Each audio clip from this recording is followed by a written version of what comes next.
palavra de Deus nesse momento. Abra a palavra de Deus no Evangelho de João, no capítulo de número 18, e vamos ler aqui.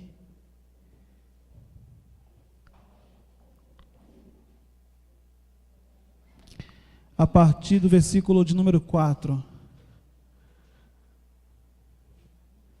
Evangelho de João, capítulo 18, versículo 4. A primeira mensagem sobre a crucificação do Senhor Jesus. O Senhor Jesus está terminando a sua jornada na terra. Depois de 3 anos e meio pregando, ensinando e libertando as pessoas de doenças e de espíritos malignos, dessa forma anunciando que o reino de Deus tinha chegado, agora ele está em Jerusalém.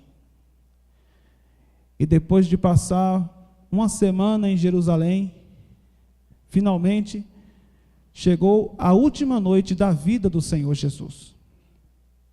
E essa noite foi uma noite muito especial, aonde ele teve um momento com os discípulos. Ele comeu a Páscoa com os discípulos. Foi um momento de muita intimidade, um momento de grandes ensinamentos e uma despedida. É a última refeição do Senhor Jesus com os discípulos. E naquele momento, ele, sabendo de tudo, vai expressar com Judas acerca do seu papel de traidor. E logo depois, ele vai, com o restante dos discípulos, orar no Getsêmani. Judas vai se encontrar com os religiosos e Jesus vai para o Getsêmani, que é um lugar que existia bem perto, era um monte onde se cultivava oliveiras, era um horto, era um jardim, era um lugar que ele sempre ia para orar, um lugar isolado, um lugar muito tranquilo. E ele está ali orando. E Judas vai aparecer agora para prendê-lo. Esse Judas estava com Jesus poucos instantes comendo com Jesus. E agora ele está ali para prender o Senhor Jesus. E aí a Bíblia vai dizer assim, versículo 4: sabendo, pois, Jesus todas as coisas que sobre ele havia de vir, adiantou-se e disse-lhes: a quem buscais? E responderam-lhe: a Jesus, o Nazareno.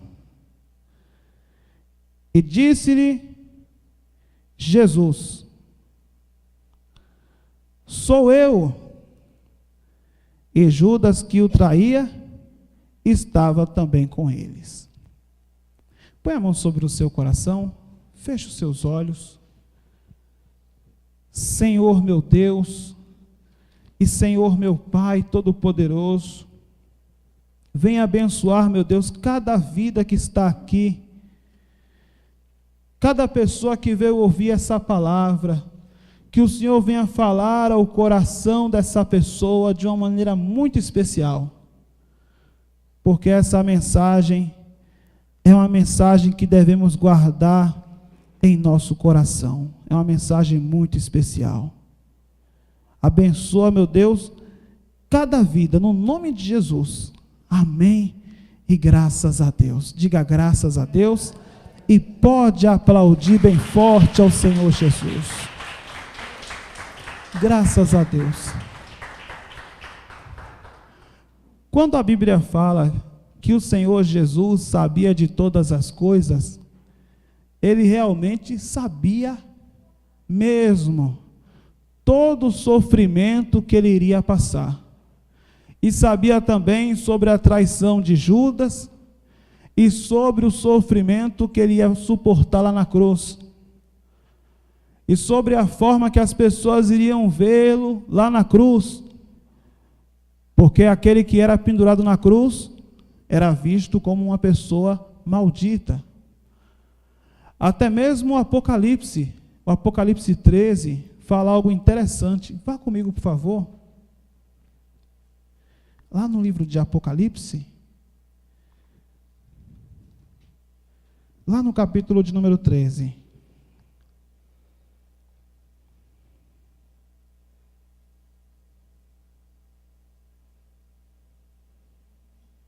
Aqui no versículo 8.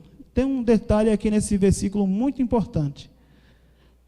Aonde diz assim, essa primeira parte não tem a ver com a mensagem de agora, é a parte final do versículo. Diz, adoraram-no todos os que habitam sobre a terra, esses cujos nomes, aí vem a parte importante, não estão escritos no livro da vida do Cordeiro. Aqui fala de Jesus, que foi morto desde a fundação do mundo. Muito bem. Essa é a parte importante que é o nosso entendimento, vai se ater a essa parte final. O Cordeiro que foi morto desde a fundação do mundo. Antes do mundo ser criado, Jesus já tinha sido separado para ser o Cordeiro. Então, quando a Bíblia fala assim, sabia ele de todas as coisas, sabia mesmo. Sabia como iria morrer, de qual maneira ele iria morrer. Homens de Deus falaram sobre a forma de sua morte. Muito tempo antes, Moisés falou e também o rei Davi falou. Do outro lado da Bíblia, a gente está aqui no futuro, vamos voltar para o passado, Deuteronômio.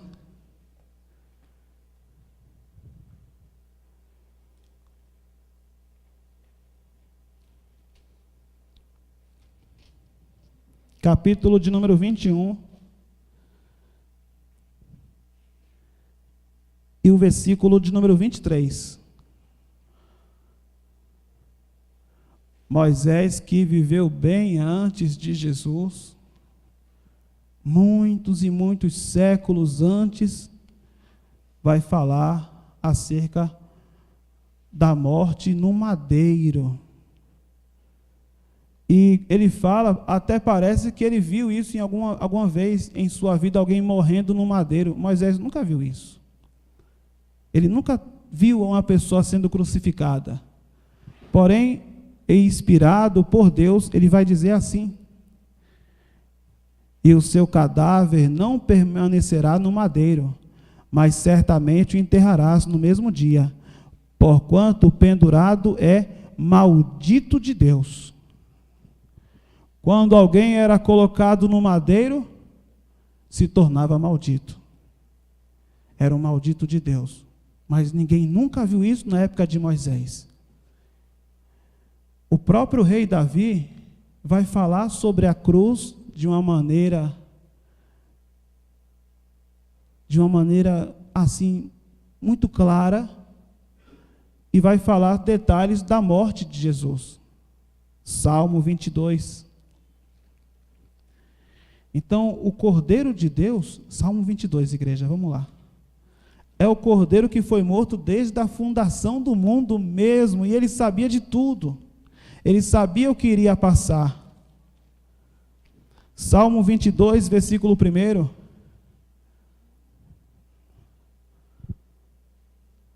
O rei Davi é quem vai escrever isso aqui.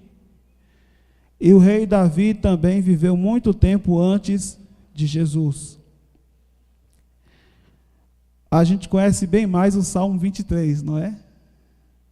Que todo mundo conhece. Salmo 23. Mas no Salmo 22 tem uma revelação poderosa, onde lemos assim: Deus meu,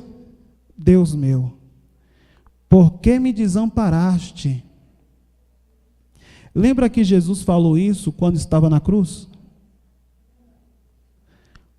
E aqui ele vai falar sobre o sofrimento de Cristo na cruz.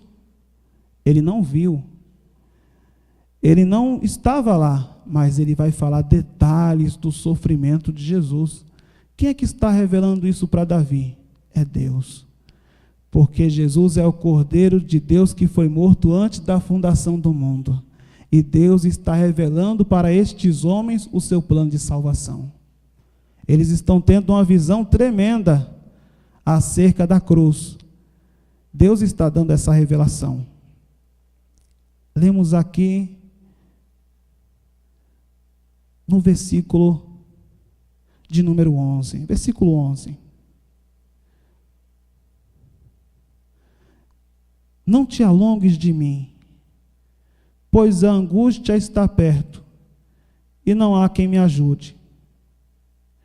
Muitos touros me cercaram, fortes touros de Bazã me rodearam.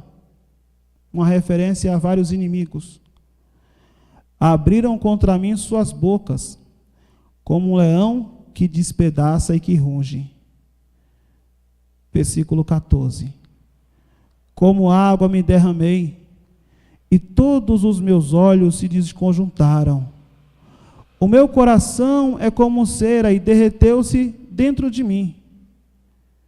A minha força se secou como um caco, e a língua se me pega ao paladar, e me pusestes no pó da morte.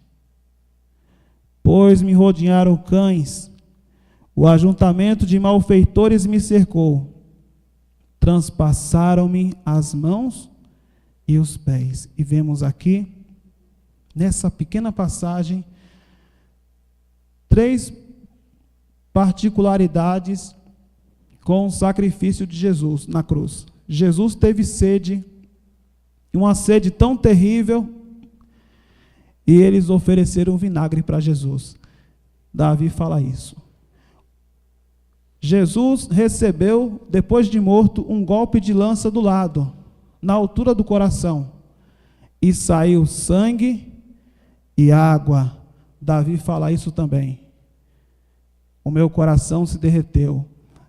Quando Jesus morreu, o seu coração tinha se esforçado tanto que havia ao redor do coração do Senhor Jesus, dilatou de uma tal maneira que reteu água. Por isso, quando o soldado veio com a lança, saiu sangue e saiu água. Ali foi a última gota de sangue do corpo de Jesus. E Davi falou isso. E a outra coisa mais espetacular, transpassaram minhas mãos e os pés. Isso está relacionado com a crucificação e com a forma que a pessoa é presa na cruz, através das mãos e dos pés. Quando alguém é crucificado, ela é deitada em cima da cruz e é transpassado um prego, exatamente aqui, na altura do pulso. A gente muitas vezes vê em algum lugar o prego sendo colocado aqui, mas não foi aqui, porque aqui não ia poder suportar o peso do corpo. O prego veio aqui. Transpassaram minhas mãos. Naquele tempo a ideia de mão era a ponta do dedo até o cotovelo. Então transpassaram minhas mãos e os pés. Davi nunca viu ninguém ser morto dessa forma. Então, de quem ele está falando? Do Senhor Jesus. E outra coisa importante que Davi vai ter a visão é quando fala do próprio Judas, Salmo de número 41.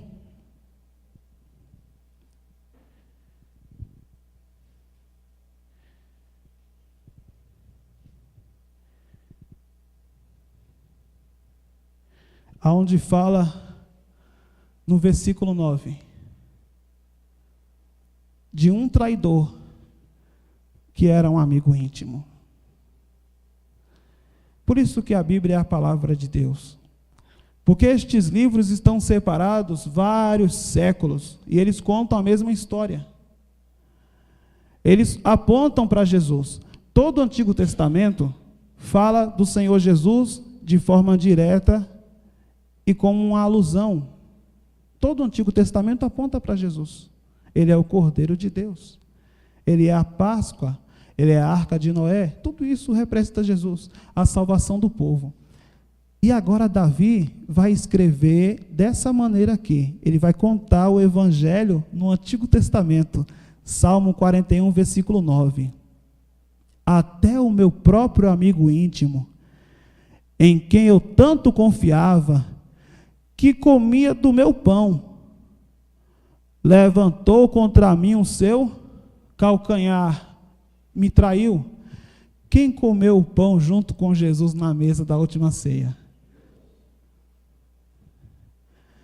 Judas era uma pessoa muito próxima de Jesus. Para colocar a mão, vamos imaginar que estamos aqui em uma grande mesa. Sabemos que a mesa da época de Jesus não é aquela mesa que se usa cadeiras, não é aquela mesa que você tem em casa. A mesa da época de Jesus era uma mesa bem baixinha, vinha aqui, bem baixinha. E aquela mesa, como as pessoas comiam? Elas quase que deitavam ao redor da mesa, porque aquele lugar era usado tanto para comer quanto para dormir. Tinha um monte de almofadas ao redor. E era um ambiente muito confortável. Tinha 12 ali, e Jesus no meio, porque ele era o convidado principal, ele era o homenageado. Jesus ficou aqui no meio. Então ficou metade para lá, 6 para cá e 6 para cá. Sabemos que Judas estava do lado de Jesus. A pessoa mais importante ficava no meio. Qual era a outra pessoa mais importante? Quem ficava do lado. Quem ficava do lado direito era o mais importante. O outro mais importante, quem ficava do lado esquerdo. Você entendeu? Sabemos que do lado de Jesus estava Judas. Ele não estava do outro lado, lá na ponta. Ele estava do lado de Jesus. Porque ele pegou o pão junto com Jesus. A mesa era em forma de U. Só ficavam as pessoas sentadas de um lado só. Ele estava do lado de Jesus. Qual era a outra pessoa que estava do outro lado de Jesus? O apóstolo João. Porque ele reclinou a cabeça no peito de Jesus. E quem era a pessoa menos importante?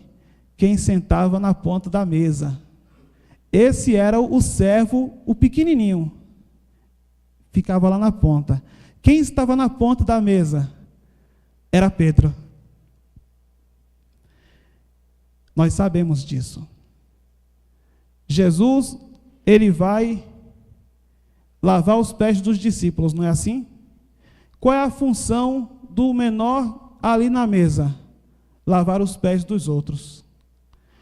Quando eles chegavam de viagem, o servo ou escravo que ficava na pontinha, esse tinha que lavar os pés de todo mundo. E esse era Pedro. Porque quando Jesus foi lavando os pés de todo mundo, quando chegou na vez de Pedro, Pedro não quis. Porque Pedro, era ele que tinha a obrigação de lavar os pés de todo mundo, porque era ele que estava na ponta da mesa. Então Jesus foi, e quando chegou junto dele, ele disse: não, Senhor, não lava os meus pés. Aí Jesus fala: se não lavar os seus pés, não tem parte comigo. Então ele vai exagerar, não é? Então lava a minha cabeça, me dá logo um banho completo, lava minhas mãos, meus pés e minha cabeça. Aí você vê como o reino de Deus é interessante. O traidor estava em evidência. O traidor era de confiança. O traidor era um íntimo. O traidor era alguém importante, não era qualquer um. Você abre uma empresa. Imagina você abre uma empresa. Eu vou abrir uma empresa. Você chama qualquer um para cuidar das finanças, para ser o tesoureiro, o gerente, aquele que vai administrar, que vai pegar o dinheiro, que vai pagar as contas, que vai pagar funcionário. Você põe qualquer pessoa? Você põe aquele que você confia mais. Quem é que cuidava das finanças daquela obra de evangelização? Quando a oferta vinha para a mão de quem? Ninguém achava que Judas ia ser o traidor. Os discípulos não olhavam para Judas como traidor. Quando Judas saiu e se retirou, os discípulos achavam que ele ia fazer alguma obra boa para o reino de Deus. Eles só entenderam que Judas era o traidor muito tempo depois, quando encontraram Judas enforcado por causa do seu próprio remorso. Mas isso já está aqui escrito. Até o meu próprio amigo íntimo. Como foi que ele cumprimentou Jesus? Dando um beijo. Até meu próprio amigo íntimo, em que eu tanto confiava, que comia do meu pão, levantou contra mim o seu calcanhar. Me traiu. Não devemos nos surpreender quando alguém muito próximo nos trai. Quando alguém que come da tua mesa, que você faz favores, que você fala coisas do coração, abre o coração, faz confidências e aquela pessoa te trai. Isso não deveria nos surpreender. Até Jesus foi traído. Até Jesus foi traído. E sabendo de todas as coisas, porque ele sabia quem era o traidor. Jesus agora vai ser preso. Mas antes de ser preso, ele vai orar no Getsemane. E carregando toda aquela pressão, ele vai apresentar a Deus. E a gente vai perceber o estado do coração do Senhor Jesus, diante de tudo isso. A despedida dos discípulos, a traição, o momento de sofrimento que está se aproximando, é a última noite de vida do Senhor Jesus.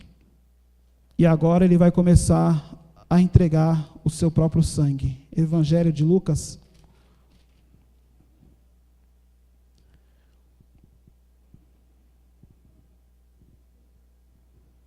que é o médico Lucas.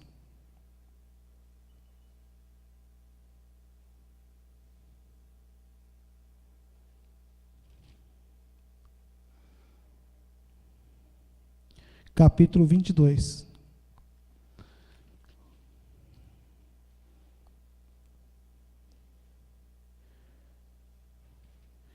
E o versículo de número 40.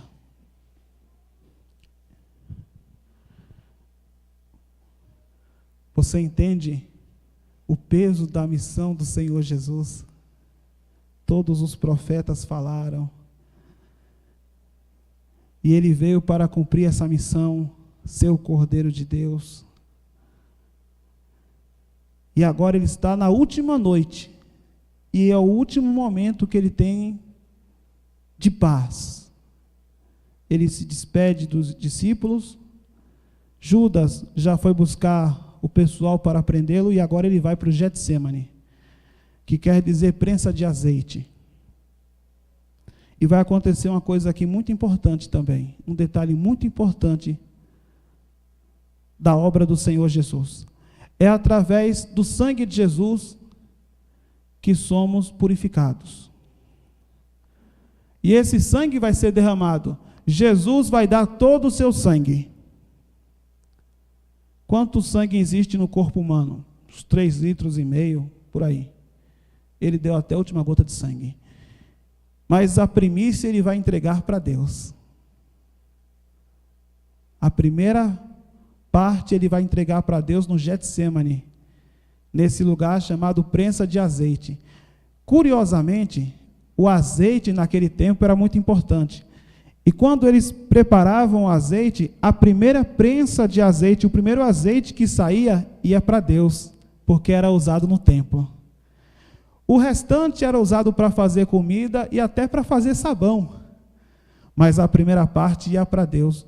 Jesus está agora começando a ser prensado pelas circunstâncias e agora ele vai entregar a primeira parte do seu sangue naquele lugar.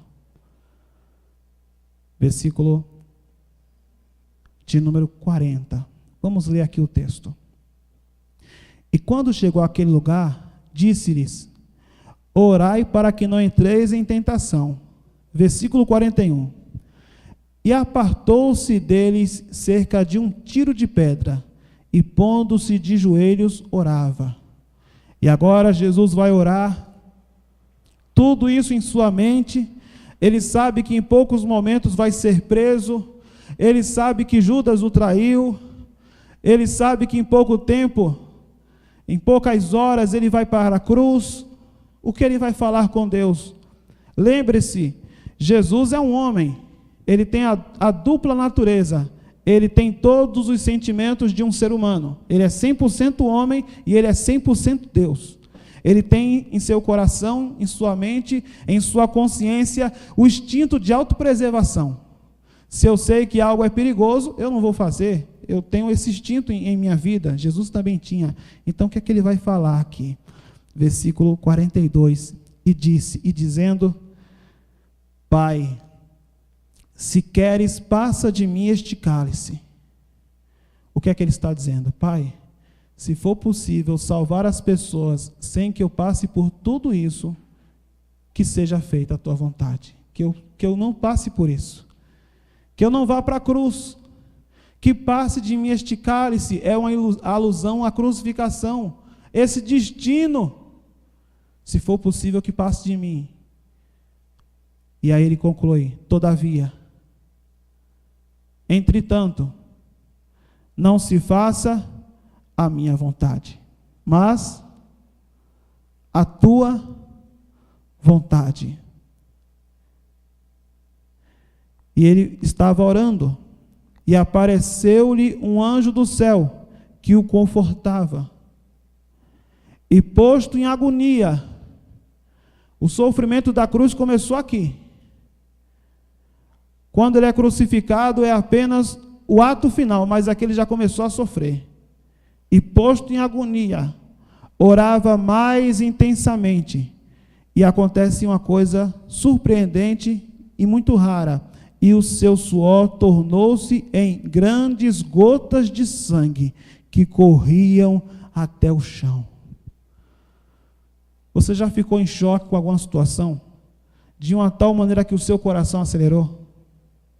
E você parecia que estava correndo uma maratona e o seu coração batendo forte, acelerado? Jesus passou aqui uma agonia tão grande, e o coração dele bateu tão forte, mesmo o corpo dele estando parado numa noite gelada, que ele começou a suar, e os vasos do sangue se romperam, se misturaram ao suor, e corria até o chão sangue no rosto de Jesus, no corpo de Jesus. Tamanha foi a agonia que ele passou ali. Ele suou gotas de sangue. Essa situação no ser humano é conhecida por hermatidrose. É um negócio muito raro de acontecer. Mas só quando a pessoa está sob um grande estresse. Por exemplo, ela está diante da morte. Acontece com aquelas pessoas que são condenadas à morte em países onde tem pena de morte. O cara sabe que falta 1 hora para ir para injeção letal. Aí ele fica tão agoniado que acontece. É raro, mas acontece. O vaso se rompe e ele soa sangue. De tão nervoso que ele fica. O estado de nervosismo é algo assim brutal. E é o que Jesus está passando. E ele sabia de tudo. E ele disse: que não seja feita a minha vontade, mas a tua vontade. E ali começou o sofrimento do Senhor Jesus. Fique de pé, por favor.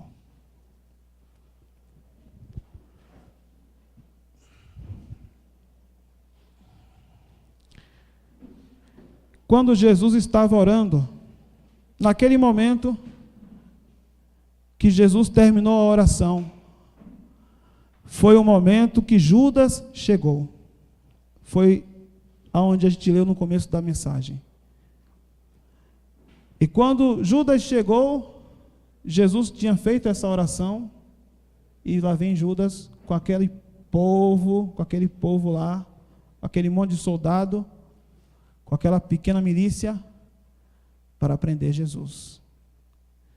E corajosamente, Jesus se colocou diante de todos os discípulos. Todos estavam ali. E Jesus disse: a quem vocês estão buscando? Para não ter dúvida. A Jesus Nazareno, para não ter dúvida, o homem sou eu. Para não ter dúvida, tinha até um sinal. No escuro, para não prender a pessoa errada, porque Jesus, fisicamente, ele era uma pessoa daquela região da Galileia, de Nazaré, e o povo ali não é como o Brasil, que tem todo tipo de etnia, de raça, todo mundo é muito parecido. Você vai, por exemplo, no Japão, todo mundo é igual. Na China, todo mundo é igual. Então era assim, naquela região, todo mundo era muito parecido. No escuro, podiam prender Pedro, podiam prender uma pessoa errada. Olha, para não ter dúvida, eu vou dar um beijo nele, para vocês terem certeza que aquele é Jesus. Aí vem Judas dar um beijo. É o sinal, é esse o homem. E ele dizendo: sou eu ainda vou dar um beijo para confirmar que é ele mesmo. E Jesus deixou prender. Ele se colocou ali como o Cordeiro de Deus. Ele podia sair dali daquela situação também a hora que ele quisesse. Mas ele disse: que seja feita não a minha vontade, mas a tua vontade. Que venhamos ter em nosso coração e em nossa vida a mesma atitude do nosso Senhor, em sempre dizer: seja feita a vontade de Deus e nunca a minha própria vontade.